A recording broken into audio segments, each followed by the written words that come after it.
ఈరోజు స్తుతి ఆరాధన. యెహోవాని స్తుతించుడి, యెహోవాని స్తుతించుడి. మన దేవునికి స్తోత్ర గానము చేయుట మంచిది, మనోహరము. స్తోత్రము చేయుట ఒప్పిదము.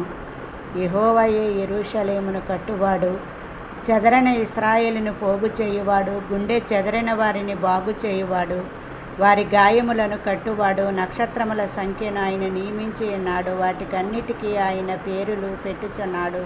మన ప్రభువు గొప్పవాడు, అధిక శక్తి గలవాడు. ఆయన జ్ఞానమునకు మితి లేదు. ఆయన దీనులను లేవనెత్తును, భక్తిహీనులను ఆయన నేలను కూల్చును. కృతజ్ఞతాస్తుతులతో యెహోవాని స్తుతించుడి, తంబురతోనూ సితారాతోనూ ఆయన్ని గూర్చి గానము చేయుడి.